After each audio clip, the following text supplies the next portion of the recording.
जोहार की जतो को इन अरुणा पे को स्वागत है पे आर मिटे नवा वीडियो रे। तो नितो दो अयुर रना टाइम हुयुक कना आर किदु दक्का रेना तैयारी हुयुक कना। तो नवा सितुंग रे अड़ी चटकार चटकार जिनिस जम सना कना। अच्छा आपे दो ची को पे उतु बड़ाय दा थोड़े गान कमेंट खाते लय ताबन पे। तो तेहिं दो सोचाव के कि ची मौज जिनिस इन जमा। तो नाते हस्बैंड इन अगु चो के पनीर त तेहिं दो पनीर बना कना।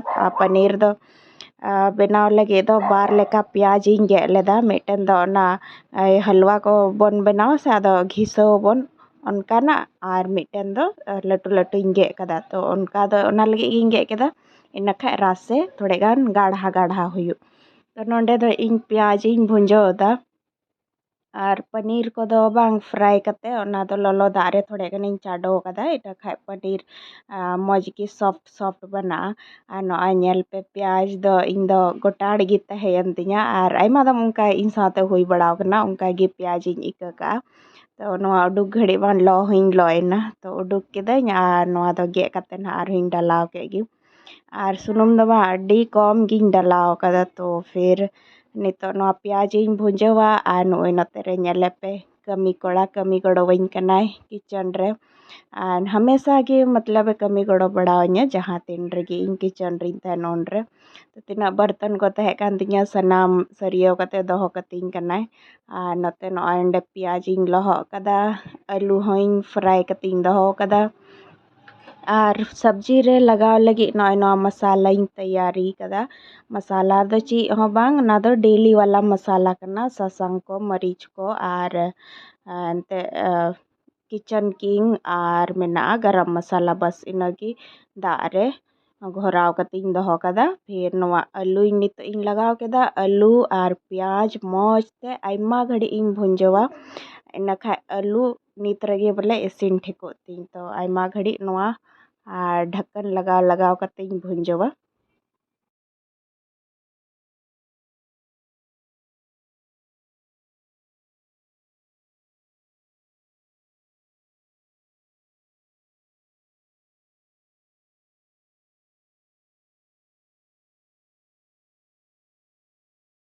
आलू मौज ते भुंजवेन तिया प्याज को मसाला को तो नितो तो नवा मसाला इन डलाव दा जहाँ टा लहो कतिंग दोहो काथे ओना।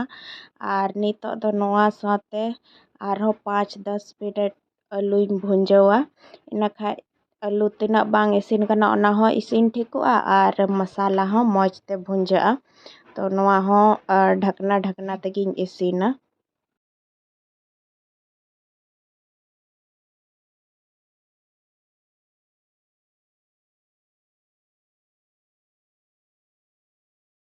बीच बीच रे कड़ाही रना ढकना अचो कते उतु गुñ ñेला बखाय मसाला जतो जला चबा रंगो चबा और रंगो लेन खाय तो फिर जतो मेहनत बेकारोआ और सिबिल हो बांग सिबिला ओना इयाते बीच बीच रे ढकना को दो अचो अचो ती ñेला। और नितो समय बांग अडी आइमा बजेना मतलब 9:30 गान बजे कना। तो मी आड़े रे दाका हुñ चोंदा का चेदा जे पनीर साथे दो दाका गिले जमा ले दो ओना इयाते दाका हो मी सारी मी आड़े रिñ चोंदा का और नोते उतु हो इसिनोग तिña ina खाय दाका और उतु मिद दम ते इसिनोग तिñ। और नेतार दो मॉर्निंग स्कूल हुइना तो जतो हड़ सेता उसरा बिरिग हुयुआ 6 बजे खoj जतो हड़ा स्कूल मेना ओना इयाते।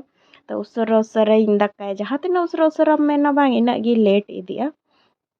तो चलो कोई बात बांग कना नवा दो डेली रेना आदत कना। तो चावलिंग उडुक केदा अरु सफायें और इना कते नवा हो मी आड़े गैस रिñ चोंदा का और नते सब्जी हो इसिनोग कान तिña और इसिन लेन तिñ खा मौज ते मसाला को भुंजव लेन तिñ खा इसके बाद इन दा हा आलू रे और पनीर है इन डलावा। फिर इसके बाद रासे तिना ना जरूरnya ina इन दोहो का इसके बाद फिर आर हुñ इका का बोले।